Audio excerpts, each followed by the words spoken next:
Good evening, ladies and gentlemen, and welcome to July 6, 2015 council meeting. If you have a cell phone, please turn it off. And we'll start with, call this meeting to order, and we'll start with a moment of silence, please.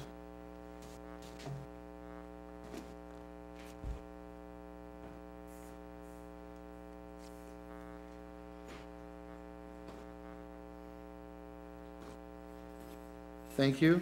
Pledge allegiance. I pledge allegiance to the flag of the United States of America and to the republic for which it stands, one nation, under God, indivisible, with liberty and justice for all. Thank you. Roll call, please. Councilmember Barnes. Here. Reed. Here, yes. Brown. Here. Decker. Here. Kraus. Here. French. Here. Mayor Domingo. Here. Thank you. Council members' comments this evening? Any comments? Yes, Barnes? Yes, it's T-ball time again with the City of Albion Recreation Department. I was donated probably 20 to 25 children baseball gloves, hit probably ages 7 to 9, new and used. So if anyone needs a glove, please let me contact me right through City Hall. Thank you. Yes, Lynn? Just a thank you to the police department. My great-grands were over last week. I think I had 6 of them. I was just about to go crazy. That was okay. And they were playing outside, and I saw the police car pull up, and I said, uh-oh, what have they done? And they little tykes, so they couldn't have done too much. But the officer gave them police stickers to put on their clothes. And my 3-year-old, I had the biggest fight with him because when he got ready to put his pajamas on, he didn't want to give his sticker up. So he woke up the next morning with it stuck across the bottom of his foot. And I thought that was so neat that he was impressed with the fact that he had a police sticker enough to want to hold on to it that long. So, thank you. Thank you. No more? I'd like to thank everybody for the 4th of July. The fireworks were great, the weather was great, and the weather is still great till tonight. Thank you for that, and I hope everybody had a safe one. We'll move on with our presentations. We'll start with the Albion District Library update from Cindy Stanchek.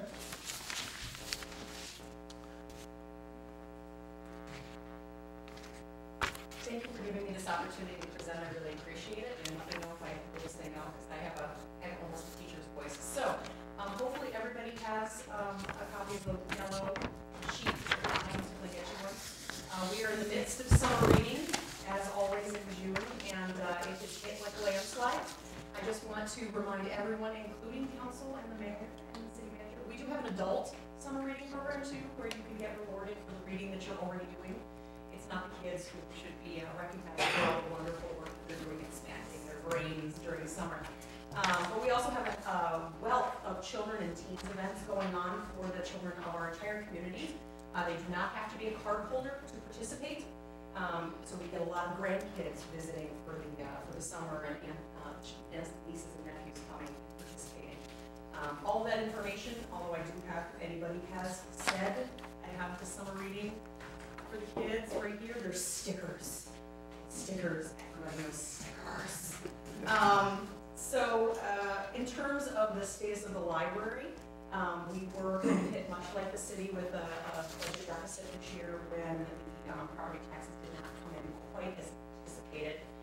Thankfully, it was offset by some other incomes, but we are meeting this Thursday. Our board meetings are open to public. And everyone is encouraged to attend. At this one, we will be receiving our audit from Abraham and Gaffney. I understand you guys had that for yours not too long ago. They are also our auditor firm, and they will be presenting it this Thursday's meeting at 6 p.m. in the Elsie Monroe room on the top floor of the Albion District Library. We will also be reviewing a proposed budget amendment to address the budget shortfalls. Our math says that we came in about $8,000 short from the city, although thankfully we did, that was significantly offset by income from the 2 townships. So we're only looking at a proposed budget deficit of about $18,000, which is still going to give us a little bit of a hit, but we're finding efficiencies where we can.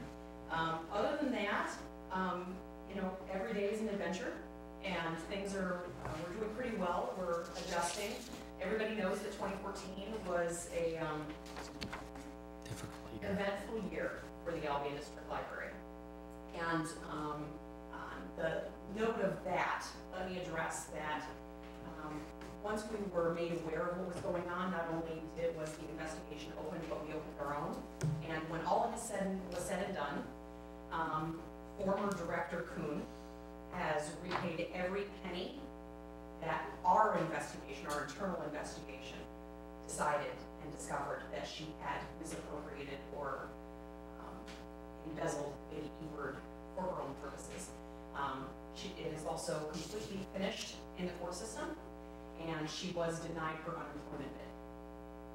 So we are moving forward, full steam ahead, and I'm welcome to address any questions you guys may have. No? Yes. I don't have a question about that. I have a question about something else. Okay. How many children do you think you have participating in your summer reading program? That's a very good question. I don't have a good number on that right now. Because we were unable to replace some of the positions due to budget shortfall from last year as well, I rolled teen services up to youth services, so it is now youth services instead of children and teen. And Jamie Bernard is our head of youth services. She's the one who is manning that particular program. I would say it's usually not uncommon for us to have between 100 and 300 children participating. In the past couple of years, we've had 100 adults participating too, which is always exciting. The big push for us is it is not uncommon for us to have less than 2 dozen teens participating. That's good. But I choose to look at it as there's so many other events going on with Summer Dreams and some of the camps that we are just one in a myriad of options for them. But and Cindy, are you doing the little libraries? the little free libraries? Yeah. We have the one, which I believe is either currently up at Vision of Life or going to be up here fairly shortly. There are a push, I believe, a little free library, a couple of other locations, maybe not called little free libraries, but a similar concept that are proposed as part of the Albion Big Read project. Thank you. No problem. From a financial standpoint, I know you have the short-term, mid-term, and long-term goals and your capital improvements. Has there been any talk concerning a financial situation where you may be considering asking for a millage? Well, we are up for a millage renewal next year. I think we're probably going to go for May. We have not actually formed a millage campaign question committee yet, so a lot of that is still in discussion. But we are up for the renewal next year. We have not made a final decision as to whether we may go for an increase or not. Anyone else? Other than that, I would welcome and encourage all of you, because you are residents of your own district, it means that you are also eligible for a library card. Please come down and participate. I know I see some of you at the library, but if nothing else, it certainly sets a good example. And if you have any questions for me, please feel free to stop by, except for, I would say, June 16th through the first week of August, and then you can contact me in May. Other than that, please come downtown and we'll definitely entertain you. If nothing else, I will feed you free, fresh, homemade mozzarella at our homemade mozzarella workshop that is in August. Registration. Thank you, Cindy. Thanks. If anybody would like a copy of this, let me know. Our next presentation is from the Fork Senior Center, but from Tom Hunsdorfer. Thank you all. It's a pleasure to be here. I realize that I'm here as both the former director of the Fork Senior Center, the current interim director of the Fork Senior Center, and one day a week I will again be the former director of the Fork Senior Center. So we're going through some transitions there, but very good ones. I've left a packet for members of council, and you'll see in there our mission. Fork Senior Center exists to improve and maintain the physical, mental, and social well-being of the area's senior citizens. And we really feel that in our new location, we are really making progress in that regard. Most of you may know we moved from the Kroll School last December to 101 North Albion Street, the county building, and it has really helped revitalize our organization. We think since the first of the year, we have gained about 40 members. Right now, we have, I believe, about 386 members, and lots of other people who come as visitors or as guests to programs at the center. Our members range from 60 to almost 100 years of age.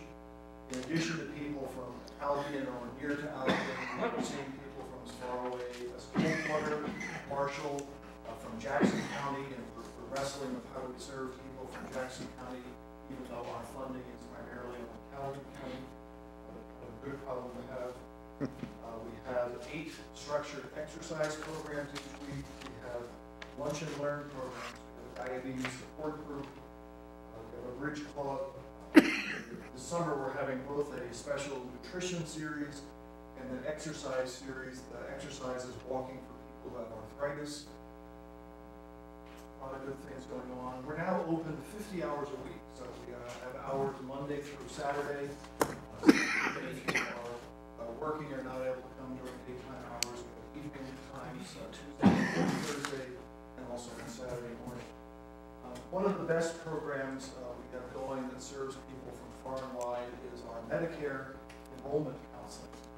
Our primary counselor is Nikki Ogilvie, who is, she's a very shy person, so she probably won't speak to you this evening, but primarily because of Nikki's work, and this is completely as a volunteer, in the last 12 months, we saw about 700 people for assistance with Medicare enrollment, with changing their medication plans, with the Affordable Health Care Act insurance. It's really a great resource. So that's another example of part of what we're doing. We're really pleased with the support we've had for many years from the city, through the Recreation Village. Our other primary financial partners are county, through the senior village there. It's the Calhoun County Office of Senior Services.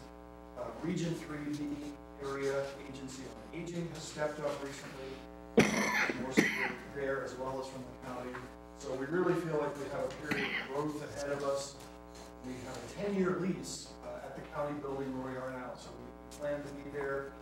We actually are already experiencing some capacity constraints. Part of that is just the way the building's laid out, but it's a good problem to have. We're pleased to be collaborating with Councilwoman Barnes and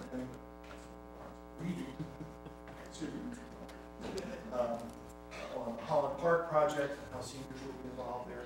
So again, a lot of really good dynamic things happening at the Fort Senior Center. And I want to leave a minute or two to introduce our board president, Carol Maynard, and she will introduce our director of our organization. Carol? Thank you, Tom. I'd just like to tell you who the members of the board are. The executive committee is Dale Duff as the vice president, Nick Kowski is the treasurer, Arlona McCollum is the secretary, and myself as the president. The rest of the board members are Crystal Lease, Brandy Eggleston, Art Davis, Rolf Cram, Joyce Sheets, Mary Presley, Mickey Ogilvie, and John Williams. And on September the 10th of this year, we are going to celebrate our 10th anniversary at the Fort Senior Center. And it's with a great pleasure this evening that I have the pleasure of introducing to you our new executive full-time director, Gina Costa. Good evening. Thank you for letting me be here. I officially don't start my position until next Monday, but I wanted to take advantage of this opportunity to connect with face to everyone. I'm really looking forward to starting my position and rolling up my sleeves. And I hope you will invite me back so I can share our successes and the growth that we're going to have. Thank you. Thank you. Welcome. Any questions? Looks like you got off, excuse me, looks like you got off at cheap, Tom. But we thank you very much. I think that's well-deserved, that you've done a lot since you've moved up there, and the occupancy is a problem, like you said, but a good problem, so that's great. And are we getting from outside the city as well? Yes. Outstanding. So keep up the good work. It's, and I know there's been a lot of it going on in there, so thank you very much.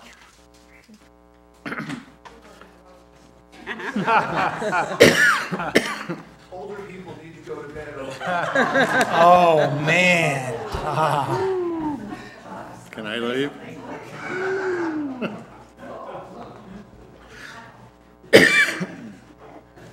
Citizens' comments. Persons addressing the city council shall limit their comments to agenda items only and to no more than 5 minutes. Proper decorum is required. Are there any citizen comments on the agenda this evening? See none, we'll move right along. Consent calendar. Approval of regular session minutes from June 15th, 2015. So moved. Support. Moved and supported. Voice vote. All in favor, say aye. Aye. All opposed, the same. It passes. B, approval of special council session minutes from June 29th, 2015. So moved. Support. Been moved and supported. Any questions? Seeing none, all in favor, say aye. Aye. Opposed, the same. Thank you. Items for individual discussion. Request approval of ordinance 2015-03, an ordinance to amend sections 18301 and 3436. Do you want to touch on that, Cheryl, please? Sure. Mayor and council, if you recall, Councilmember Barnes had brought to our attention in regards to fencing and having the support boards facing on the insides, facing the homeowner's property instead of on the exterior of the property, that it would be more aesthetically pleasing. So this is the ordinance relative to that. And there is also a provision within it relative to if the fence is owned by adjacent property owners, that they can make an agreement relative to which side those the boards will face. Okay. Any further questions from council? Not. Do I have a motion? So moved. Support. Moved and supported. No further questions. Roll call vote, please. Councilmember Reed. Brown. Yes. Decker. Yes. Kraus. Yes. French. Yes. Barnes. Yes. Mayor Domingo. Yes, thank you. The update Holland Park. Councilmember Reed. As of, on June 7th, 15th, we had the opening, I call it the dirt digging, for the opening of Holland Park. And then on the 17th, we started the build, and Knox Presbyterian Church came down from Illinois, and they helped us with the build. Albion Fellows was there, and the young people really did a fantastic job of putting those pieces together and getting it all set up. And then just last week, we did the official opening of the park, and then on Wednesday, we did the official, we did the opening with the school children, and then Thursday, we did the ribbon cutting and the official opening to the city. And there was kids all over everywhere. They had such a good time. It was such a beautiful picture. And if you check our webpage, Holland Park webpage, you can see the pictures in there of it. And it was just an excellent thing. I am so appreciative to our donors who we got grants from to buy these products that we put on the park, the philanthropic women who did the children's garden, and that is not through yet because we still have more planting and stuff to do in there, but we didn't want to hold it closed until we did that. So we just went ahead and had the opening, but that is going to be continually worked on. We have the whole children's section finished now, and we're moving down to the teen and senior section. And so that's what we're working on. Some very nice things. I was talking with the people from the Fork Center because they want to get involved in it with children. They were saying that when they were at Crowell, they got to interact with children. Well, here they'll get that opportunity again. And so the other day when we were out there at the opening, Mr. Williams, who is with the rec department, I call them all big kids. We're just all big kids. He was having a ball out there with the kids who were inside the jumping. And then on the spinami, spinning the spinami, and the kids were on it. Then we also have a picture on there of Mrs. Dick who decided that she was sitting down under a tree, and we all went over. There was a bunch of kids sitting down there with her, and so the kids wanted a book read. So we went to, and we have the little libraries. We have 3 placed already. 2 will be in the children's section. 1 is in the senior citizen section. We have 2 more to go, but we can't place those until we get the other part put in because of machinery that'll be going back and forth. But they selected a book and brought it, and she sat there and she read the kids a story, and it was just really something nice to see. Since I retired last June, you know, I haven't had opportunity to sit and read to children except my own grandchildren, great-grandchildren. But I was watching that, and I said, this is the type of stuff we want to see here in this park. And as we go on, we're going to have reading tables that will be around where the little libraries are. We will have other tables, places where you can play games and stuff like that. When we get the teen and senior section in, we'll start working on the other pieces like the pavilion, the parking lot, and things of that sort. But so far, it's working pretty good. We're still fundraising. We say if you would like to send in any donations, they're tax-free, how do I say that? Deductible. Tax deductible donations, and you send them in to the city of Albion, or bring them in however you would like to do. And we would be very appreciative, because we've still got about $125,000 more of placement to put there. So we're still fundraising. I'd just like to say thank you to the workers of the city who were just absolutely fantastic in getting out there helping us with the things that we were doing. And to all the people who came and supported us, thank you. Thank you. And may I say, our mayor was over the bill, and he did a fantastic job. 15 hours of my life I'll never get back. Yeah, but just look at all the rewards from that, It's all those working, happy though. children. It's working, it's good. It was fun. Okay, we'll move on to C, which is a discussion for 606, 608, and 610 Austin Avenue by Councilmember Barnes. Yes, this is a 5th year that I've continued to bring attention to the 600 block of Austin Avenue. It all started with a precedent from a former councilperson, Zableski. He had mentioned to us how they would bring people in to look for business adventures in the industrial park. And when they would ride through that area to come downtown, there were some comments that, you know, gave them some concern or second thought just based on how it looked. And the perception behind how it looked went much broader than actually the way it is up there. I'm just asking, John Tracy's been doing a great job, and he's been continually assessing the buildings. Our intent is not to demolish or remove anybody's property from them. We're just asking them to keep it up to code so that we can be in progress with the rest of the city of Albion. If you look at the entrances to the city of Albion, some of them are on state highways such as Austin, and they look nice, and it helps attract. With Albion College making such an investment in our city, downtown, and moving west, I would just like, you know, Precinct 1 to take the bull by the horns and try to move forward. I've talked with our city manager, Cheryl Mitchell, and I had a complaint that we weren't in the target market area. She said, hey, we can work with that. We can sit down with the people and we could try to find some grant money, if possible, or some type of funding to help up there. One of the owners called me, and she has quite a bit of property around town, and she's just so cordial and she wants to help. She just doesn't want her building torn down. I told her I couldn't give her advice to which route to go, but she was a little concerned about her assessment. I said, well, contact John Tracy and Cornerstone, and I'm sure they'll walk with you and give you an assessment based on their professional experience. But I'm just asking city council and entrepreneurs, philanthropic people to take a look at our area. I go up there regularly. I had my binoculars, and whether you believe this or not, I was watching the raccoons, and the hole was completely, I would think it's a 6 foot by 9 foot area that the roof is just gone. I was watching the raccoons. They were watching me.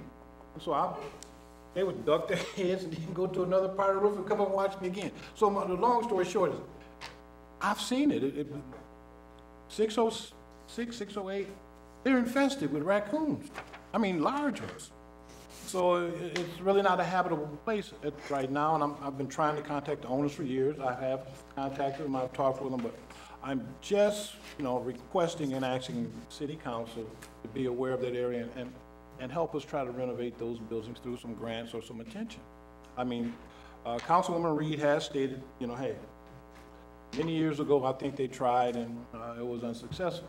I just guessed that I might just have a hard head, and I'm just gonna hang in there and keep trying to get that area built up for the entire progress of Albion, because I believe for Precinct 6 to be successful, Precinct 1 has to be successful. Now, if Precinct 1 is successful and Precinct 6 is not, I firmly believe we're not the community that we need to be, because I've only been here 10 years as a resident, and I'm seeing the Holland Park, I'm seeing Allen Fellows, I'm seeing so much activity. It just reminds me of Grand Rapids when it was in squalor, and now look at it. Thank you. Question? Yes, Amy?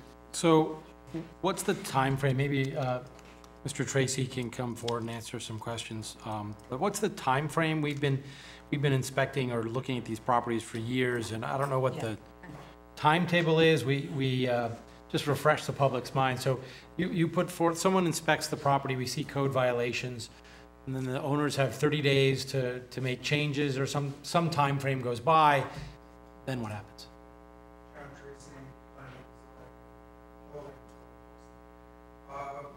This property's out there for a period of time.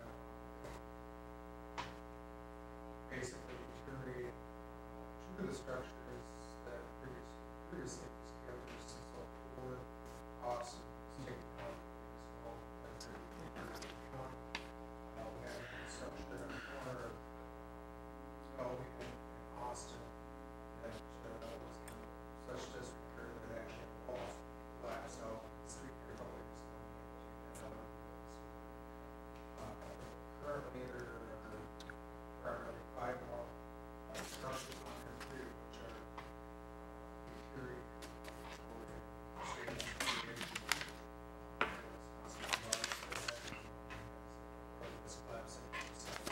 In the past, we kind of kept track of it. Try to work with property owners and such in that area. Recently, reassess the buildings and primarily something needs to be done one way or other soon. More around. Notice it's sad that some of the property owners so far, only contact they've had is one property owners. The other two we haven't heard from. We have primarily till 9th of this month contacting offices. That time, so about city manager, probably back council, with communication with Pat or Connie. Basically, primarily, Okay. there's anything that we can do as far as grants and such. Definitely, want to try to, so. Excuse me, could you, and I don't know if it's permitted or not, but could you tell us the address of the property owner that did contact you? Which one of the addresses did contact you?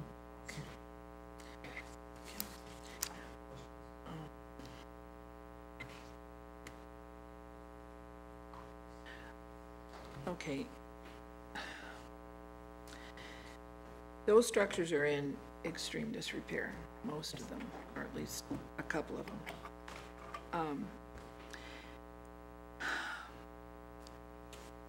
I guess since they've been deteriorating for all these years, I question whether or not there'll be some type of a resolution that we will like, other than,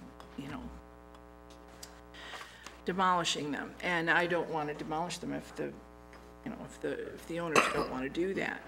But what I'm wondering, is this going to be, do you see this being a continuing problem? Because we've inspected these before and we've said this is a problem and nothing has been done. I mean, it hasn't been done.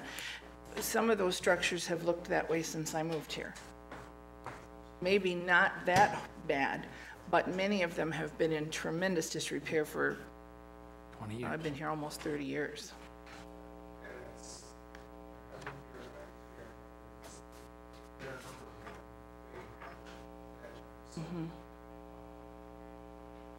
Primarily, of course, so much great structure back appliances. Wherever we residential, commercial. See anything, Right, exactly. all possible. Here again, as I mentioned, it's been an ongoing problem. We have had contact, probably, they want to have some possible solution. So, that, we don't have contact. It's not able to find some type of grant money to help with that. For them to rebuild that concept.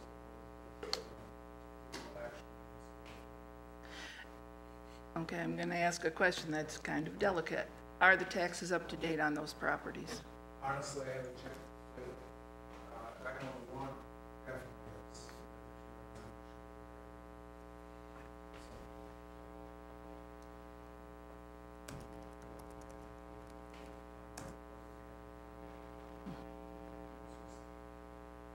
I can tell you, Cheryl, if you give me just 2 seconds. Okay, thank you. Well, I have 3 documents here from Cornerstone, one for 608, one for 610, and one for 612, and all 3 of them, their recommendation is to demolish the buildings. If they're in that bad a shape, Yeah, that's what what are you gonna worries me. find grant money for? That's what worries me. You can just do it.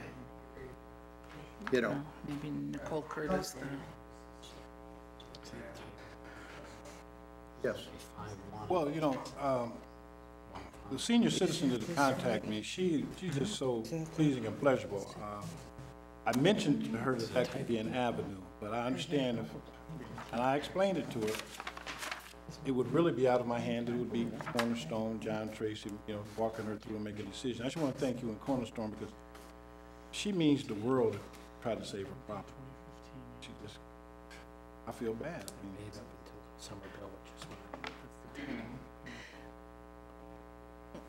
one of the things I'm looking at the same documents you are, Mayor, and one of the things that, in fact, on 2 of the 3 properties that are in question, one of the comments is that it's a blight to the city and it's dangerous to the public safety. Now, 2 of those buildings being dangerous to the public safety make me really uncomfortable. And this is not a new problem. So I'm really concerned that it's right here in writing that I'm not sure how much longer we can ignore it. Mayor, if I might, one of the things that I want to consider is any owner that's willing to make reasonable steps towards at least making their property safe and secure, That's my thing. within a specific time frame. That's the first step. And that has to be documented. If they can show within 30 days, 60 days, that they are actually making that building safe and secure. You know, taking it to the rehabilitation is another step. Right. But the minimum need to do that because the safety of the public is our first and foremost concern. So if they're able to do that and they can demonstrate that they can do that, then perhaps we can try to be more lenient in terms of the rehabilitation plans, but they have to have a plan in place. And as you're noting, when the buildings have gone into such a state of disrepair and the repairs are more than the valuation of the property, it's going to be difficult for them to get financing and insurance and any kind of grant funding. So those are challenges, not necessarily insurmountable, but they are definitely significant challenges. Yes, Tom? The taxes on those 3 properties are current to summer of 2015. So obviously those aren't due yet, but, and just from the attorney's perspective here at the group, I mean, the one thing that always jumps out at me is gonna be when you have structures like this that are starting to collapse, and we all know that, you know, for example, with Dalrymple School, and we have kids and teenagers going in and doing things.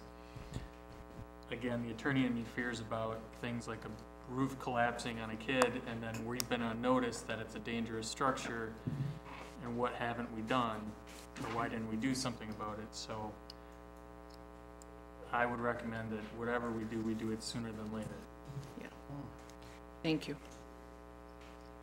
Okay. All right, thank you. Thank you, John. Next is board and commission appointments. Roll call vote will be on each one of them. James Arnett for reappointment to the Albion Housing Commission, term to expire 7/1 of 2020. So moved. Support. Moved and supported. Questions? Discussion?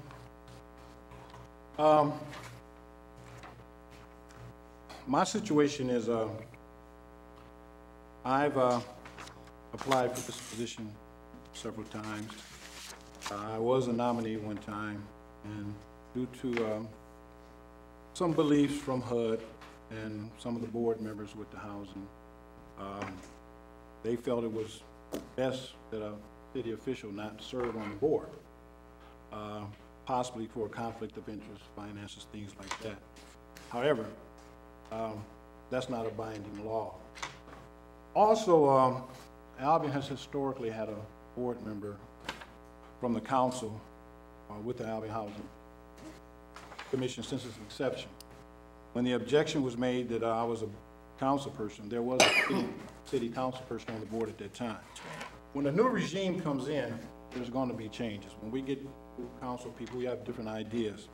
I'm not here to be negative against the Albion Housing Commission. However, I feel that their base historically has always been in-house.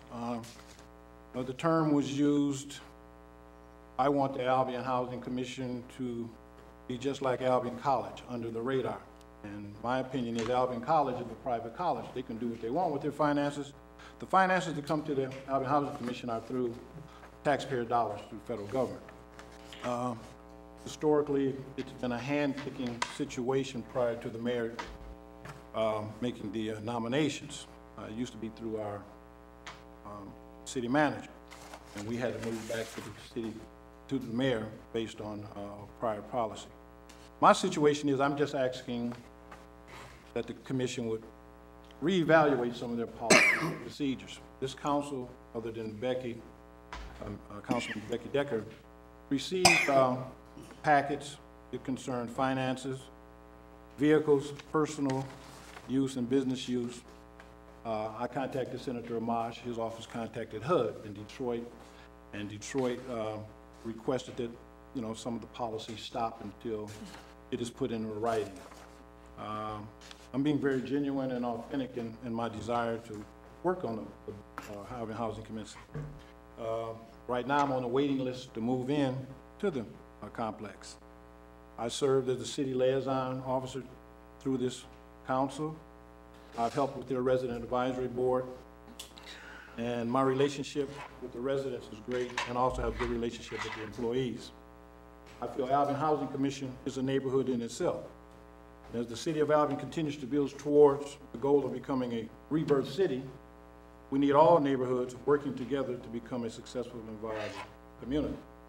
Therefore, I'm asking council not to approve this reappointment. I'm asking that we allow some new blood to come into the board. And I'll reiterate, you know, the board members have been together for many, many years and through some reappointments. One board member has been there 22 plus years.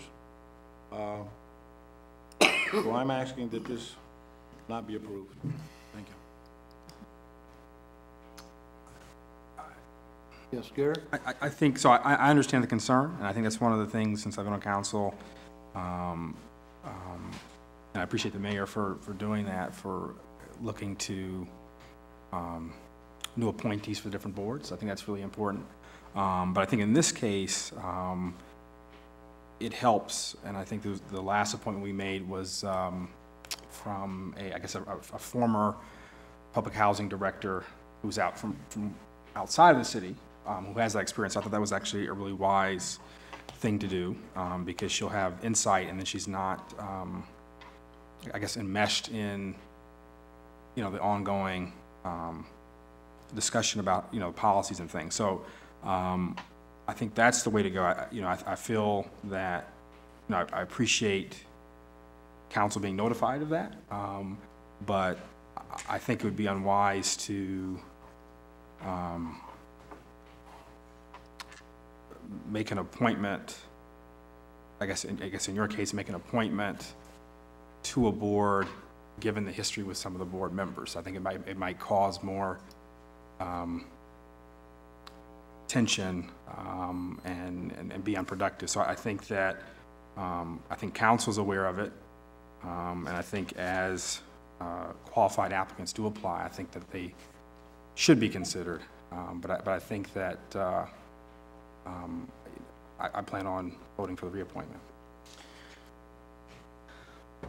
Anyone else? I just have a question. Am I incorrect? At one point, didn't we have an ex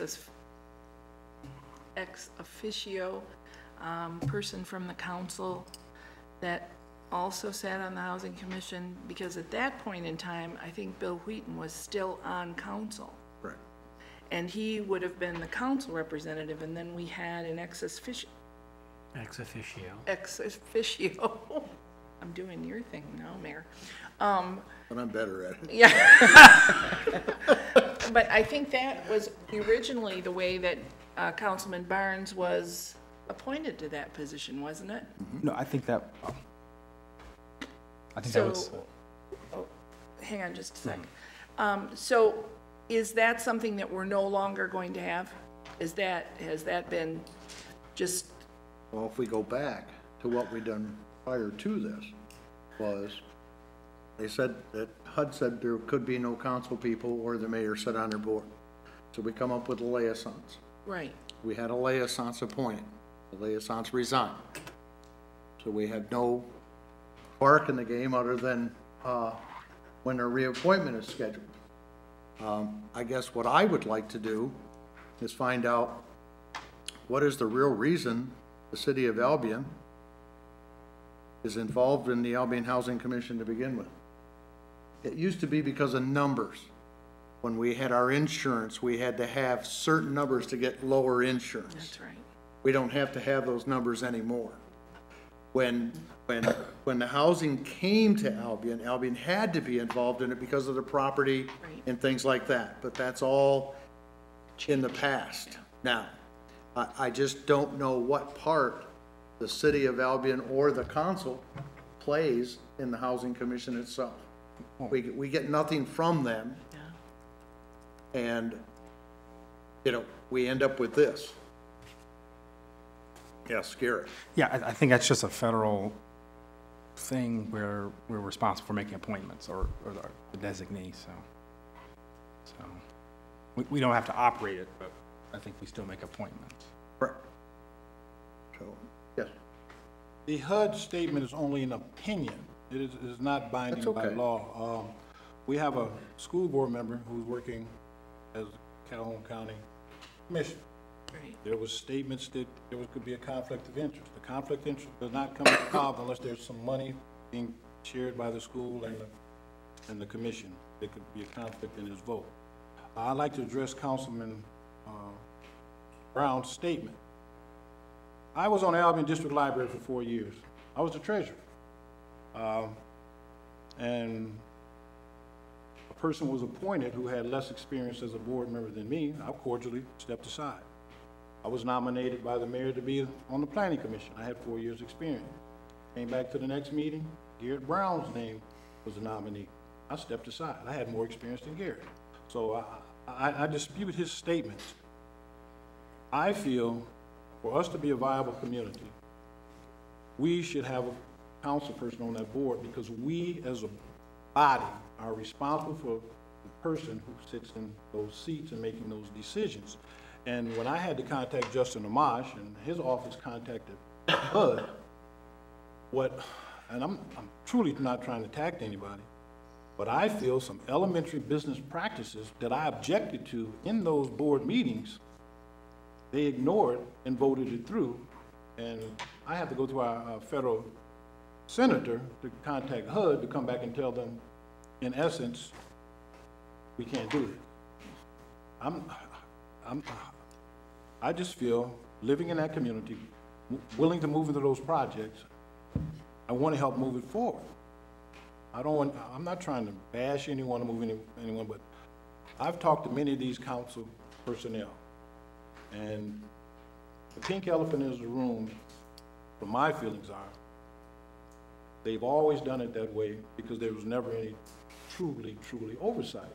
I'm not saying they need to be, admonished for anything, but when you're used to doing what you're normally doing, you're used to doing it. And when somebody comes in with, with a different perspective, if all of us thought and voted the same way, we'd only need one council person.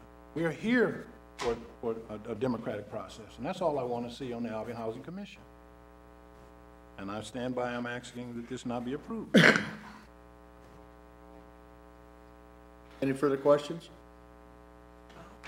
See none? Roll call vote, please.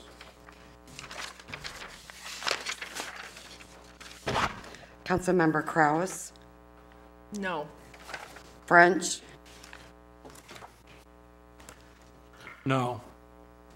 Barnes, Oh, Reed, No. Brown, Yes. Decker, No. Domingo, Mayor Domingo. Yes. Or- Okay. I'll go back through and look at the applications and make another determination and bring that forth to the board. Thank you, Mayor. Thank you. thank you all. Lindsay Washburn, initial appointment for Planning Commission, term to expire 12/31/2016. So moved. Support. Moved and supported. Are there any questions? Yes. Mayor, I just wanted to thank you for this appointment. I think that Lindsay Washburn had come forward as a relatively new resident to the city, seeking a position on our city council. We said at that time we asked her to get involved, and I think this is great for her. Thank you for stepping up. I think it's going to be great to have some new folks on the Planning Commission, and I thank you for that appointment or that recommendation, Mayor. So I need to check. I firmly support it. Okay. Yes, Lynn? I need to double check something, because when we were voting for the county, for Albion Housing Commission, was that for Mr. Arnett? Yes. He's the only one on here for the Housing Commission. And he was denied 5-2, not to be reappointed. You know something? I'm sorry, because I did not realize that was what I thought we were voting. How do you redo that, or do you, or can you? You can't. It's done, and like I said, I'll go and I'll look at the other applicants, and I will submit another applicant to the council by next meeting. Okay? Anyway, we had an open on the floor for Lindsay. If there are any questions, if not, we'll continue with the roll call. Roll call vote, please. Councilmember French, Yes. Barnes, Yes. Reed, Yes. Brown, Yes. Decker, Yes. Kraus, Yes. Mayor Domingo. Yes, thank you.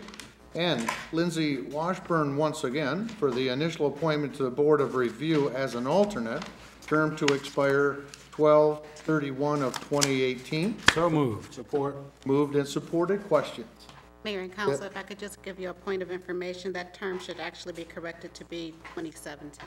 2017? Oh. Your term has now been shortened by 1 year. This is not a reflection, negative or positive, on your Already. ability to serve. Yes, Maurice? I just want to Thank you, Ms. Washburn, because after the vote for council, I went right to her and I said, hang in there. I was very proud of you. Thank you. Okay. Roll call vote, please. Councilmember Barnes, Yes. Reed, Yes. Brown, Yes. Decker, Yes. Kraus, Yes. French, Yes. Mayor Domingo. Yes. And Lindsay, if you would like to stand up, this is Lindsay Wash. Am I saying that right, Washburn? Welcome to two committees and welcome to Albion. You're fairly new here. So, any words of wisdom? Hi, everyone. I'm Washburn, Lieutenant Colfax. I'm just excited to start helping out in the community, getting involved. I know city council is probably a big step to try to begin that process, but thank you to Councilmember Barnes and Councilmember French for speaking with me after that meeting, giving me some insight as to how to get into this process. I'm very excited. So thank you all. You're welcome. Welcome aboard. Okay. E, request approval of Telnet service agreement for 36 months for local and long-distance calling. Cheryl, have you got anything you want to add to that? Yes, I don't know if you're aware, but we had a plan through My Deal through the state where we received, along with other municipalities, a discounted rate for our telephone system. And that deal ended the end of last year. So since then, we've been trying to get a new rate, and working with Dan from Abilita, our consultant, we were able to get the reduced rate for what's called the POT system. That's the plain old telephone system. Gotta love it. Gotta love it. There's more acronyms here than the law allows. So that's already in place. It didn't require a contract. They just simply went ahead and instituted it. Now, in regards to what's considered our PRI, which are the 23 bundled lines that go into one circuit, and that includes our long-distance service, that we received a better rate using the Telnet in order to do that than going with the AT&T service. So the recommendation to you is to authorize me as city manager to enter into that agreement with Telnet for those, the PRI long-distance service. And that rate for the 36-month contract is $390 a month. And to just give you a comparison, I think that chart that was included in your packet showed that originally with the My Deal contract, the cost was about $17 per line. When we went off contract, it rose significantly to $65, so we really wanted to get off of that. And the proposed new rate with the 36-month contract is the $23, and then for the AT&T portion, and then the $390 is rounded in the spreadsheet for the PRI portion. Unreal. Any questions? Thank Roll you, Chair. roll call vote, please. Councilmember French, Yes. I Yeah, moved. He moved and Cheryl supported it. Sorry. Probably wasn't loud enough. Councilmember Barnes, Yes. Reed, Yes. Brown, Yes. Decker, Yes. Kraus, Yes. Mayor Domingo. Yes, thank you.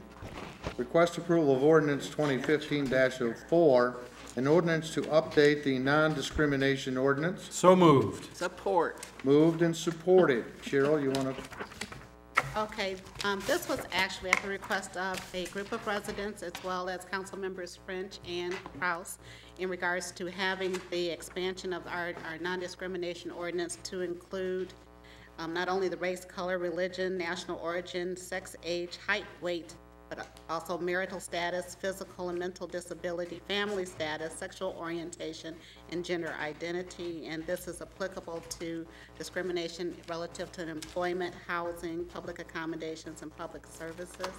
It allows for the institution of civil fines up to $500. The first offense would be the $250. The second offense would be $400, and the third and thereafter would be $500. And the committee was chaired by Councilmember French. The other members were Councilmembers Decker and Kraus, along with Janice Best. Jake Kaplan from the ACLU was a consultant by email. Lorraine Grinnell, Sean Welker, and Summer Foster, and myself and Colin and Jill Domingo were all there as staff support. So this is the first reading of that ordinance. Questions? Yes. I would just like to comment and to thank our members of our community, many of whom are present here this evening, in helping both Councilman Kraus and myself and the rest of the city sort of come to grips with some of the impacts that some of our previous ordinance could have, and by adding some very good language and working with especially my ignorance and lack of understanding. I really appreciate your patience with me, and I think what we've crafted here really hits everything that we want, that we basically will not tolerate discrimination of any kind upon any person, regardless of anything that might be a source of discrimination. And I'm very proud of this ordinance, and I hope everybody approves it. Okay. Yes. Just had a couple of questions at point. So the education component, what was the rationale for that? Can you point specifically? Oh, just as one of the protected classes. Where are you? On section 5, or it's discrimination, it says color, disability, education. It's on the second page, in the first. Right, so the idea is that you could be, I'm a landlord, and I've decided that I want to only have Albion College faculty live in my houses, and so that would be illegal, because I would, you know, if someone comes to me and wants to rent a house and they only have a high school diploma, and I want to discriminate against them because I want them to all have graduate degrees, that would be illegal under this ordinance. But it wouldn't impact the college hiring, right, for faculty? No, because those are qualifications that are spelled out. Okay. Yeah. And then, other question I had was, so in the exemption section, I don't know if we, okay. if we, I don't know if we have any policies about, let's say, like, in certain places, like if you're a police officer, there's like age limits or something like that. No. Yeah, so like, would that, I don't know if we have them, but would that cover that? Well, what you have to keep in mind is when you're talking about specific professions and certain things, like, for example, we'll say age and police officers, there's what's called bona fide occupational qualifications. Okay. And those are not discriminatory. It's that, you know, when you get to be 65 years old, you can't necessarily wrestle a 300-pound suspect or chase a 300-pound suspect as well as you could when you were 25. So, I mean, that wouldn't, you know, it's not discriminatory. It's just saying, hey, I'm sorry, you're just not moving like you need to be able to move to do this job. Okay. And then the last question I had was under, I guess, the procedure for how we would deal with complaints for B. So is there any, would the city be liable, because this seems like a kind of, let's just sit down and figure something out. So like, is there any potential dangers in doing it that way?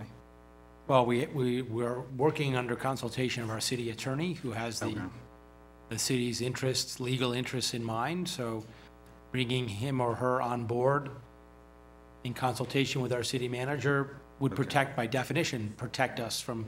Okay. So, I mean, so in that situation, do you like envision a situation where, like, we're sitting down with the manager, or us two, is it a business owner, or who would? Hypothetically, how it's supposed to work, and I'll just say, we'll just use Councilman French's landlord-tenant example. Hypothetically, if the tenant's being discriminated against because of gender, and they want to file a complaint. They file a complaint with the city manager. The city manager can bring both parties in and try to mediate it and come up with an informal resolution that says, okay, you know, in the city of Albion, this is illegal. You can't do this. Maybe you weren't aware. Let me make you aware. How are we going to fix this? Let's we'll write something up here saying that you're going to allow so-and-so to rent from you, or maybe they'll say, you know what, city manager, I don't really care what you say, and in which time the city manager would come to me for further enforcement. Okay.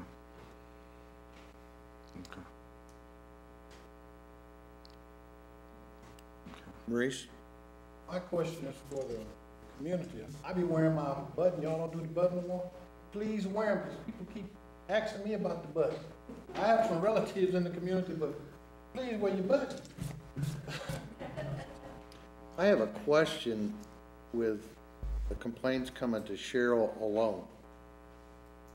Why would we want to put our city manager in the middle of two people without any other protection or anything else?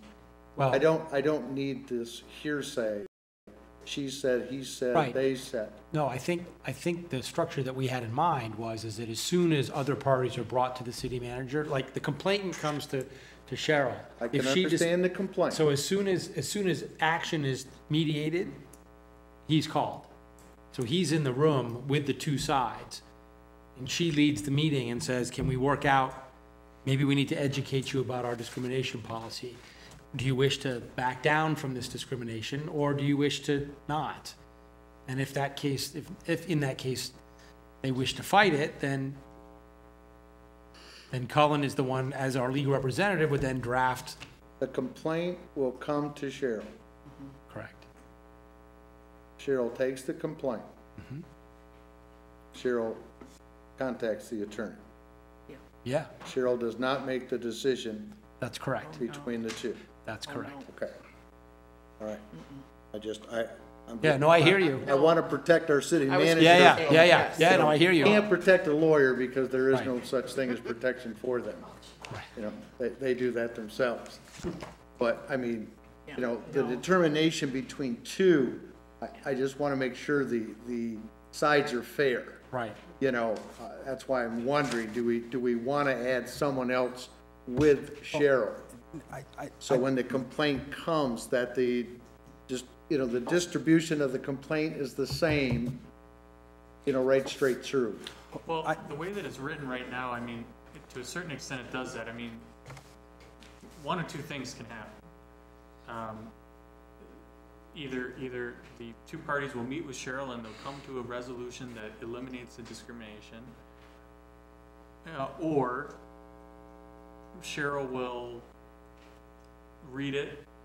You know, maybe she says, you know, I don't really think this is discriminatory, but Section D requires that she consult with me in that case, and she and I together will review it, and you know, if it doesn't meet the threshold for what the ordinance provides as discrimination, then we can say, all right, it stops here then. If Cheryl feels comfortable with that, I would agree. You know, but like I said, what happens if Cheryl's not here? We turn it over to you? If Cheryl's not here, the acting city manager would act with me. Yeah, Oh, boy. Could contact I have you, a- you said. I'm just, you know, I just don't want to stick Cheryl in a position that she, you know, is going to get, you know, blamed one way or the other. I mean, Right. you know what I'm Well, saying? right. I'm looking for some self-protection here. Right. I'm And not saying that would happen or anything else, Right, but right. No, I think respect that. Yeah, the language, I think these are, when I read it, I think these are language or designee. I think that was in there somewhere. You could, you know.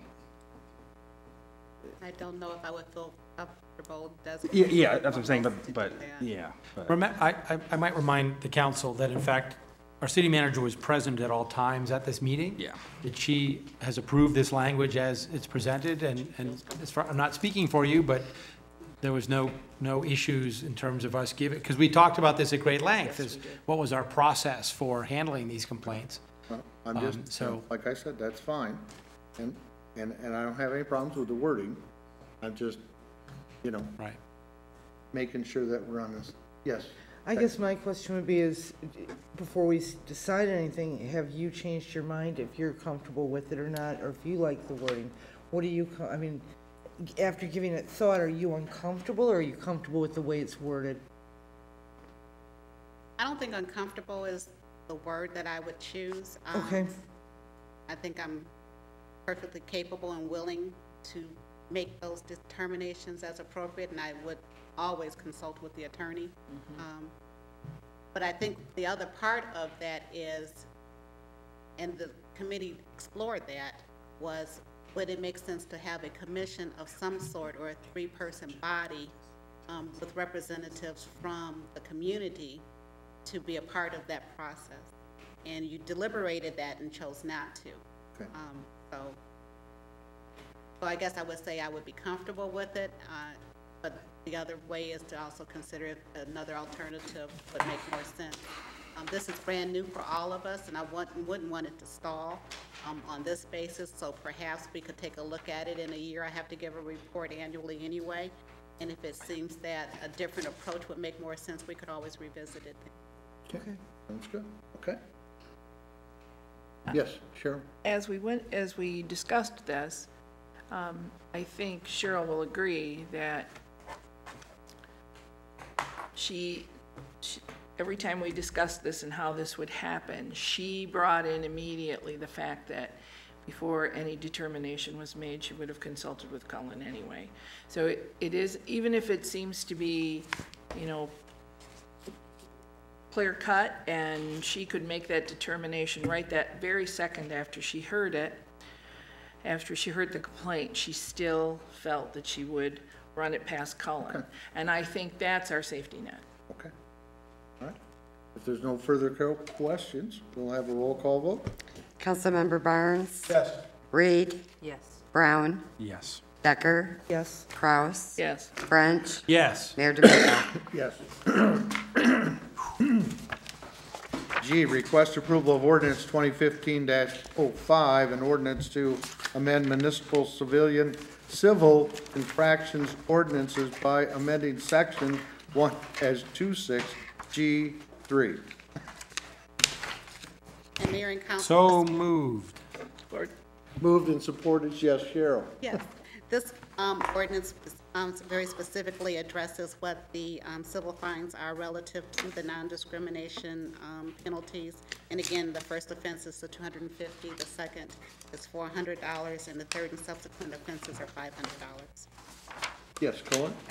Just so the council's aware, basically what I did here is, I believe this is the most current version of chapter 126 that we have. Is chapter 54 on subsection F was inserted, and then everything after chapter 54 were resequenced G, H, I, and J. Those are the only changes that we made to the ordinance. Okay. Thank you, Colin. And I'm sure we're going to find as we travel through this, more changes to come through just because it has to be added. So, Yep. if there's no further questions, roll call vote, please. Councilmember Reed? Yes. Brown? Yes. Decker? Yes. Kraus? Yes. French? Yes. Barnes? Yes. Mayor Domingo? I forgot. Yes. Sorry. Hey. H, request approval of purchase of city-owned property, urban renewal, replot number 2. I guess we need some, of course, I'm sure everybody read it, so. Yep. And Mayor and Council, we received a request, well, from the Washington family in general in regards to several parcels, but what you have before you is the specific request from Mr. Theodore Washington at 112 South Albion, and he's interested in acquiring the property that's abutting his property. Is identified as parcel 51-012-352-00, which is part of the urban renewal replat number 2, is identified on your maps as lot number 69. Your charter requires that the valuation of lots for sale should be at the market value.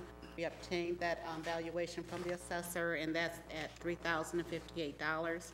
Mr. Washington has indicated that he's willing to purchase the property at that rate. This is part of the larger urban renewal parcel. This is like a leg of it. Okay. His intention is to, at a near future date, to acquire lot number 70, and I believe the family wants to also acquire the other portions of that leg of the urban renewal. The larger portion would remain intact at the present time. So the goal would be 6970, and that little thin portion that Just we've 69 argued back right and now, forth just like lot for years. 69 now, 70, I believe, in the near future. And then outlot B. So moved. Supported.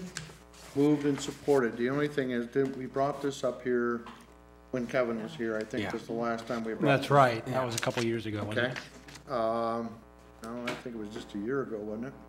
I- What was the end results of why we did or did not choose to do what we did?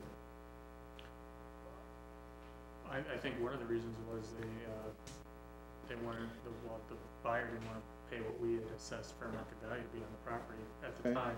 All right, They were offering, I think, something like $100 or so, it was a $1,000, fairly, right. or $1,000, it was a nominal sum, and it was under fair market value, so I think at least at that time, I seem to recall, or at least I think I recommended that council couldn't do that because of the charter limitations. okay. Yes, Maurice? And I believe at that time when we spoke, we were also a little ambiguous if we wanted to break them up in different single units, because we were looking to Right. I don't have a problem breaking them up. We haven't done any with them for the last Right. 50 years, so. Right, I think You the know, idea. Rather than keep mowing them. Well, I think the concern is that if we give one, but then these others, that's what breaks up the continuous. But if our buyer is interested in buying just those parcels there, then that's fine, because the larger urban renewal is way over in this direction on the map, so It's across the street. across the street, and The so. problem wasn't, there was something to do with that corner. Yeah, that little Cast. gappy that little tiny sliver was the one that, I don't think there, I'm not sure we knew who had clear title to that. right, I think that was it. And I do have a question. But this isn't that property Right, at it's this not. time. This is Right. the one directly behind Right. the home, am I correct? Yes. Okay. Yes, Cheryl? I have a question. Lot 70, is that the one they're referring to that says that it belongs to the land bank and they're not eligible to be combined in until 2016? Is Is that- that the one we're talking about? The 69, It's 69 that's, his actual house. I'll ask John to yeah, respond to say, that. I'm confused. That shouldn't be land bank.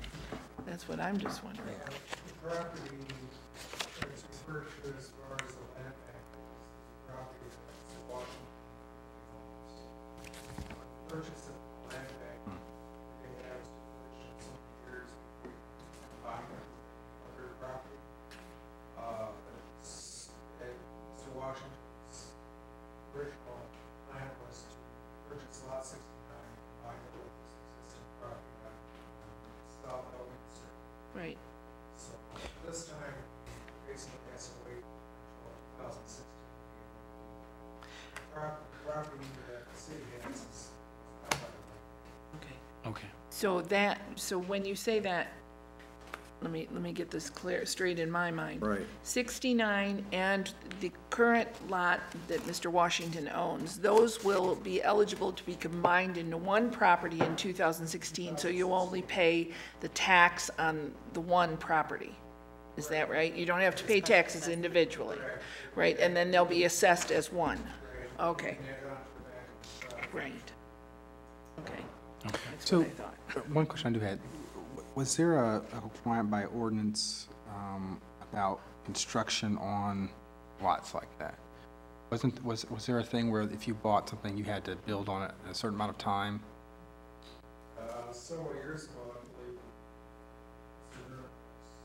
City Manager, stipulations in there. Okay. Just protect against a lot of people that decide that not to. And, Congress is right. On Erie Street. Okay. lots, And Right, they were not on.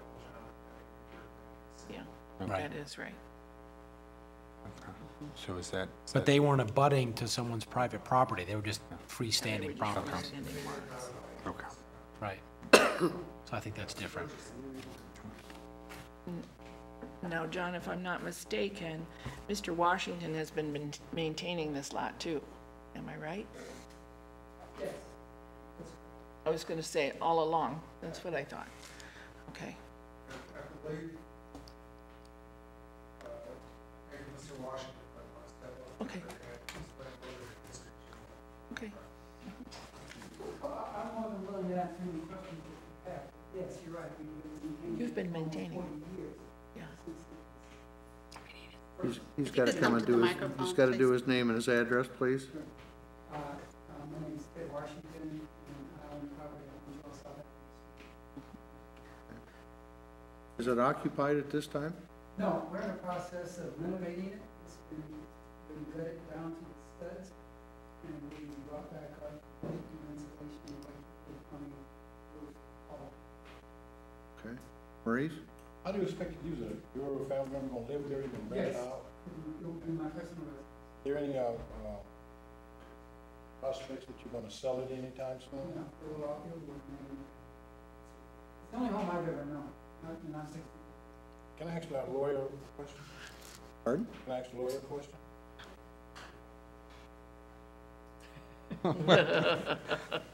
Yeah. Okay. Is the city of Albion in a legal position to sell this property? As long as, my understanding is as long as you meet the charter requirement, I don't see why not. Yeah, Okay. I'm fine with it. Yeah. Thank you for your 40 years of keeping that property up to date. Yeah. Thank you, Mr. Washington. Yeah, well, I don't know if you're familiar with this, but we used to own it, and then Urban Renewal came in, and a number of us, Took it. a number of other owners has, well, actually, really forced this. You know, they never had. Right.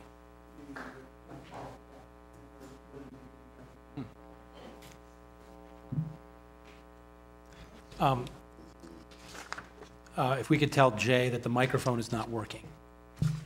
Jay, the microphone's not working. He a trip.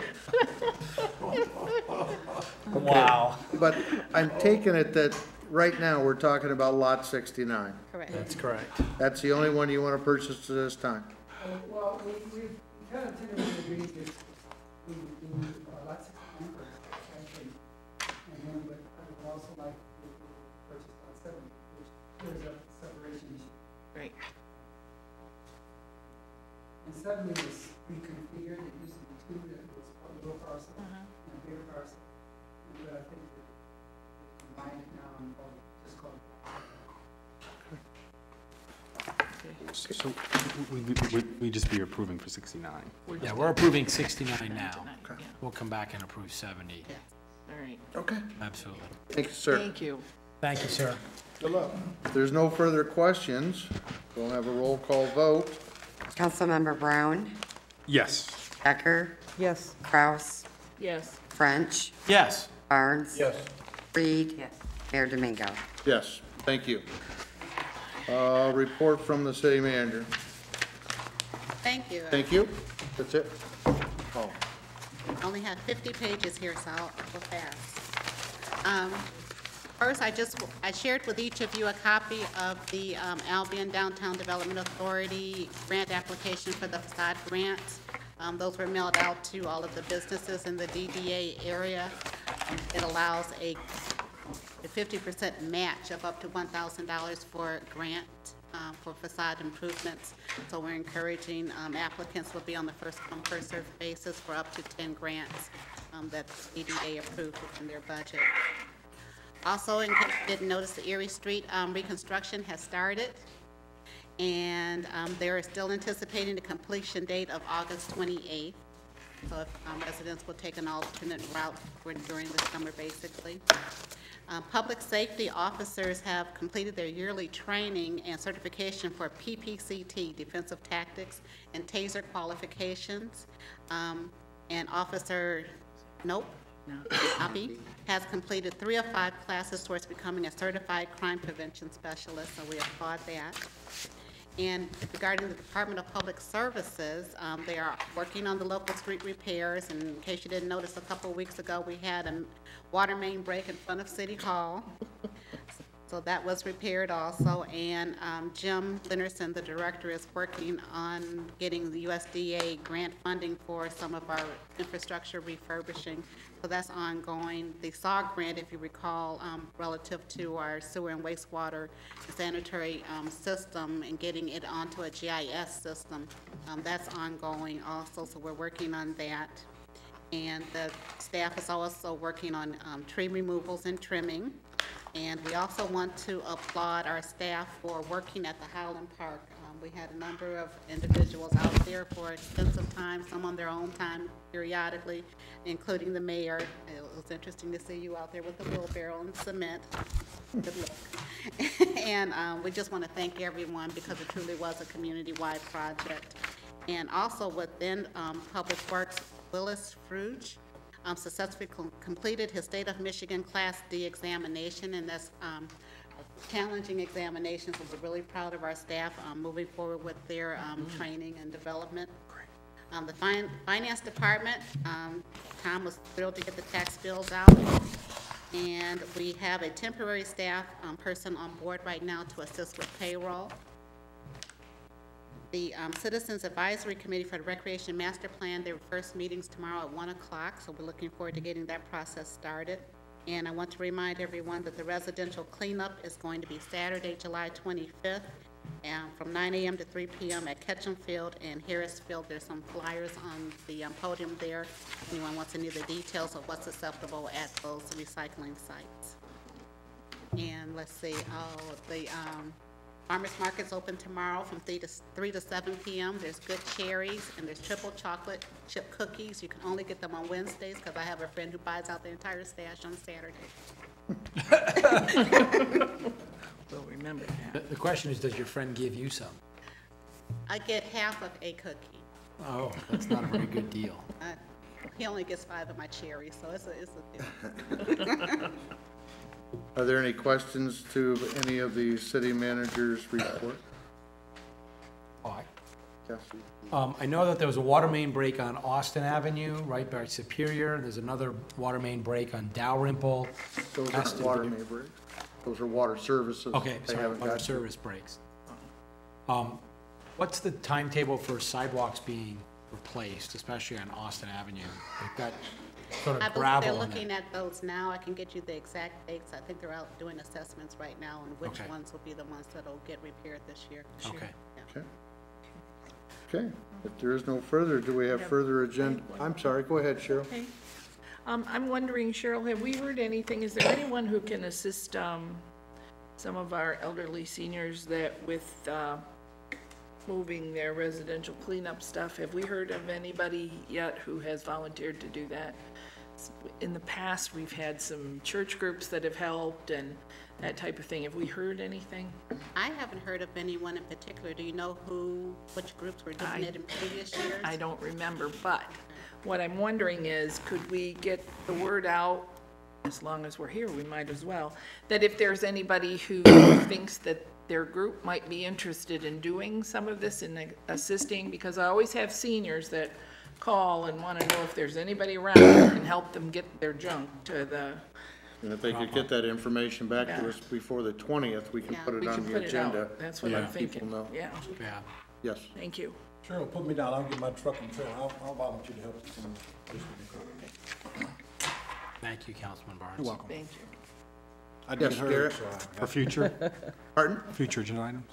We're getting Yes, there. future agenda items. So one of the things, can we have like a discussion or just an update from like Cornerstone and how that's going? And that's one of the, in the past, I've had different residents come to me about, the prices and everything, and so I want to kind of get a sense of how that's operating, so. Okay. Any other? Yes, city attorney. Well, I hate to say it, but it's been Then quite a while. don't. It's been quite a while since we did a city attorney review. I knew that was gonna raise.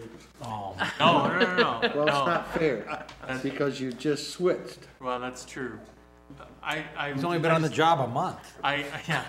No, I just point out that I don't think we've done one since the former city manager. Oh, that's probably true. That's true. And I think Yeah. You only that's get one probably once why, a just because year. it got lost in the shuffle. Yeah. But we haven't done one since then, so I mean, it's probably Don't you due. only get one once a year? Yeah, and I don't think I've had one since 2013. Yeah. I think you're right. I don't think you Yeah. had one last year at all. In which case, How much you going up? We're not. I just wanted to let the council know there's probably time to do an evaluation. Let me check. And, as always, if so. Oh, I thought we did his with Dan's. I really do. Yeah, but Dan's been gone, 2013. 2013. Been that long? So, but anyway, Yeah. we would, of course, request an executive session for that. Well, Mayor and Council, it wasn't lost, but the fact that we just started with a new attorney, I thought you might want to have him in place a little time before you evaluated his work. But I wouldn't. You already know what he liked. That's good. So I just I think, Okay. think that's good. Yeah. So, Cornerstone, what? is there a date that you have in mind that you would like to have this? Let me make myself a note. he'll go back and check his records. Yes, I will. Because he doesn't quite believe us that it's been more than a No, year. It's got this nagging thing that it actually happened last I year. know it. I just, ugh. No, It's it not didn't. like me to did. forget.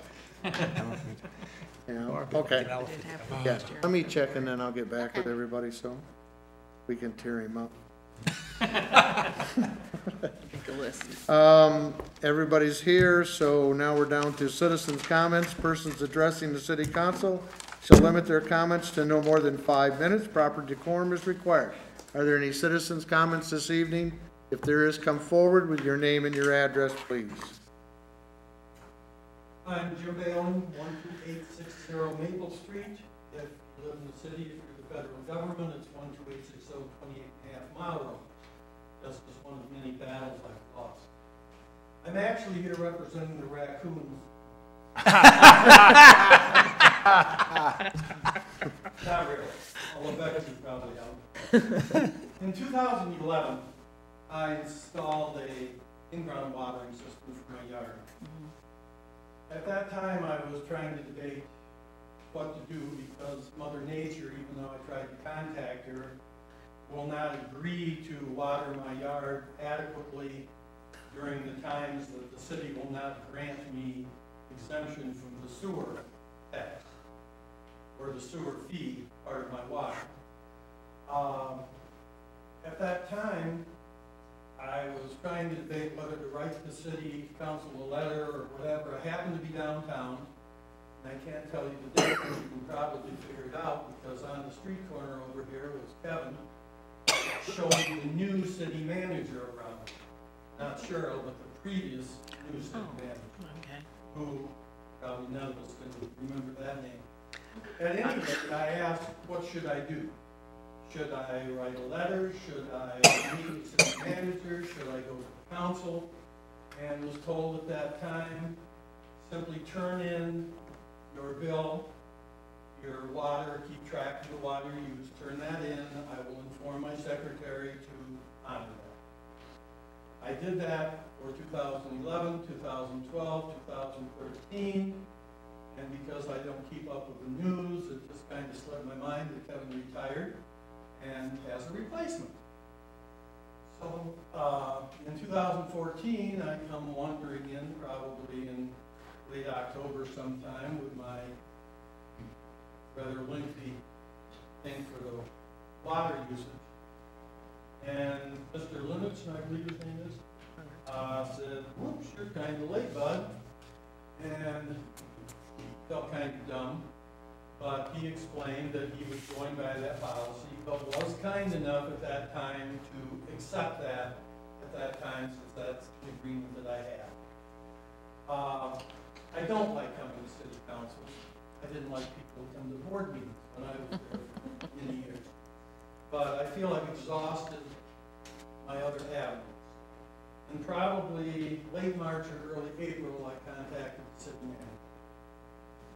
Between then and June 15th, I contacted 3 different times, and with the 2-time intervention of a mutual friend, finally received a letter,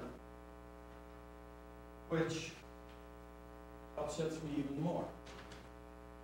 I should mention that during one of the times I was here, I believe Mr. Linux, an assistant, informed me that there really was an option. I could have a sewer meter put on my house as the factories do in the city.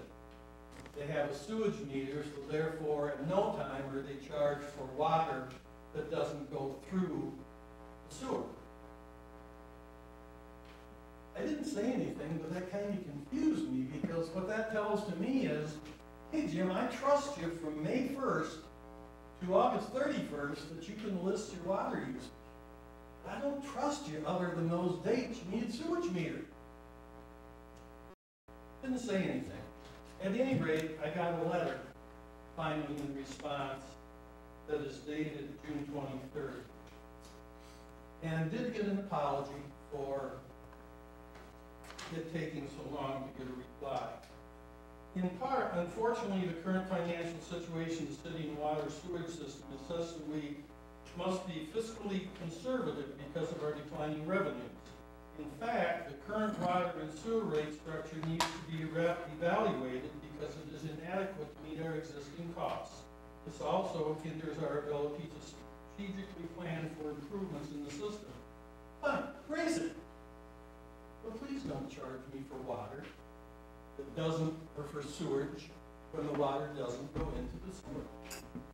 That is my request. And also as part of this letter, once again, although this time, one option available to you, however, is to have a separate water meter installed. And I don't know if it's a water meter or if it's a sewage meter. But again, that tells me if I have a separate water meter installed, then I can get credit for my watering outside of the dates. Makes no sense. Either trust me to write them down all the time or don't trust me at all.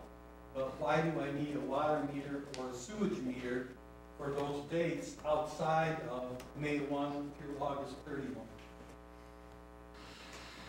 Now, the big scope of what I've heard you doing tonight is very trivial, but with the length of time it took me to get an answer, and with the answer that is at best confusing to me, I state my case. What I would like is to be able to water my yard whenever I need to water my yard and turn in that bill to receive sewer credit.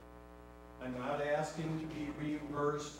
You can reimburse me once a year. I don't care. I'm not asking for extra bookkeeping or anything, nor am I asking for a special privilege, which is mentioned in the letter, nor did I at the time.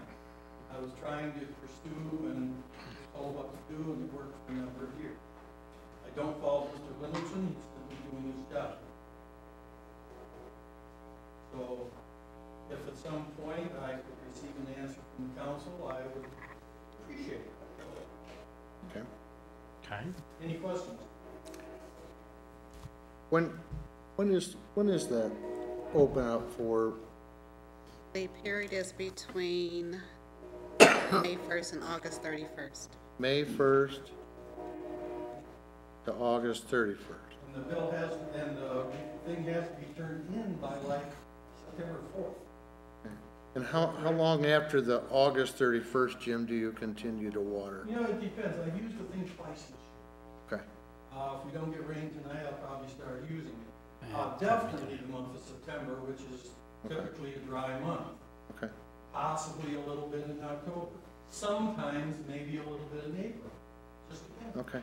Now, this system that you have is a sprinkler system? It's an in-ground sprinkler system. Okay, now at some time, don't you have to have that blown out so it doesn't freeze? Absolutely. I have to pay to have it blown out every fall and start it up every spring. Okay. All right. So you're looking at possibly at most a 2-month extension. Am I correct? Yeah. I guess it's kind of become a dirty old principle. It's not nearly as important as any of the things that I've heard today, but yet it is of a concern to me. Number one, because of the answer that I got. Number two, because of the length of time it took to get. Okay. I'm not going to give you a time frame. I'm just not sure, but I would definitely say that you should have an answer by the 1st of August. I would think that would be more than fair. I mean, don't make me come back for the raccoons again. Okay. All right. Oh, we'll make you come back just so we can tell you the ruling. Everyone that's there is not my holder. That's what I want to make sure, you're not watering the raccoons. No, absolutely not. Nor the cats, because that would be against the city ordinance. That's true. Okay. Thank you. Yes. Anyone else? Yes.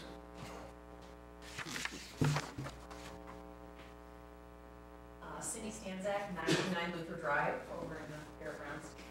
I'm taking off my library hat, putting on my private citizen hat. I want to ask Cheryl to pass on my thanks to the street department for patching and filling potholes in Irwin Ave. It got really, we probably looked like a bunch of drunks driving down that street trying to avoid all the deep ones. And I'm thrilled, I was absolutely thrilled when I came home from work one day and the holes were filled. I was actually on speakerphone with my mom going, oh my gosh, the streets, the potholes are filled, just in time for the family fun event at Caring Community Church.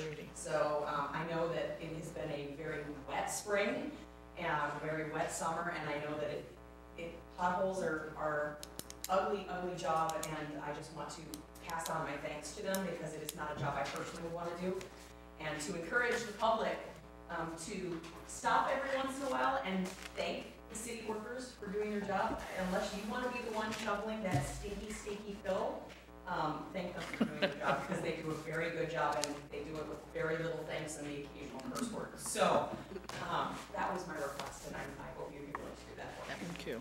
Thank you. Hi, Janice Bass, 710 South Eaton Street, and I wanted to thank the council for their leadership on the non-discrimination ordinance. I think some of you may have gotten some pushback on it, and so I really appreciate showing leadership on this. Thank you. Jim? Jim Bailey, just two very quick comments again. I've mentioned on Facebook a couple of times, but some of you may or may not have seen. But public safety puts things on Facebook from now and then. And a number of the things they have put on really deserve a lot of praise because they have handled situations in ways totally opposite from all the publicity, bad publicity that these departments have gotten around the country. So I would just like to commend them. Thank you. And if you would quit filling the pothole in front of my house, I dig because it slows. I dig it out, they pass. There's an idea. What's the bit? 700 East Michigan Avenue. I'd like to praise the committee for bringing forth the non-discrimination ordinance. Is the new version now online for us to read? Not yet. Not yet. So it'd be helpful to see it. I think I'll get a newspaper. So you have. Can we post these in the newspaper? I was thinking, Yeah. and Cheryl made a comment on my own. This is a civil rights issue, and extending out LGBT is comprehensive to talk about it. So it seems like the Civil Rights Commission would be good reform. Consider it. Okay. Thank you. Are there any further comments, questions?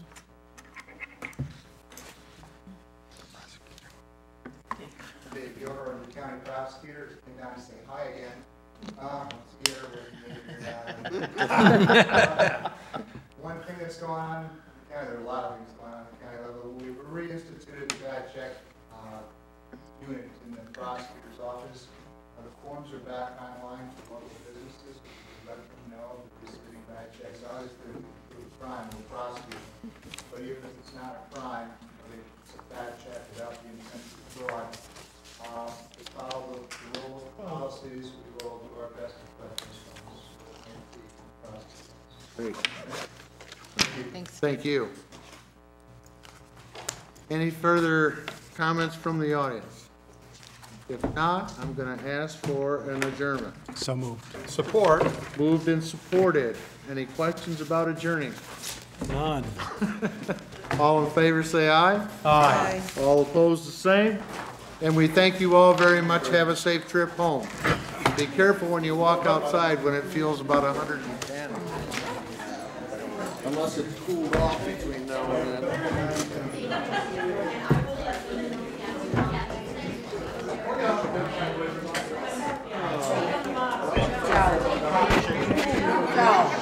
Yeah. Yeah. How you been?